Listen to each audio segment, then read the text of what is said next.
আমাদের সমাজের ধনীরা যদি কোনো কাপড় পছন্দ করে তাহলে সঙ্গে সঙ্গে কাপড়ের লাগানো প্রাইস ট্যাগের দিকে লক্ষ্য করে।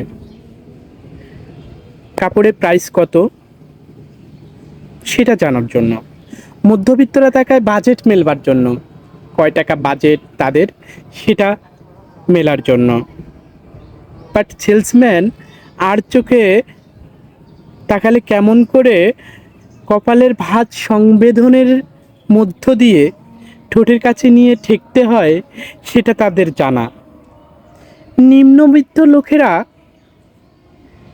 তাকিয়ে ভাবে পরের বছর এরকম একটি কিনেই ফেলবো। পাওয়ার আকাঙ্ক্ষা আর না পাওয়ার হতাশার মাঝামাঝি এক জায়গায় মধ্যবিত্ত লোকেদের বাস। গরিবেরা তাকায় একদম শূন্য চোখে, এই পৃথিবী আমার না, কখনো হবে না, এই জিনিস মেনে নেওয়া চারটিখানি কথা না।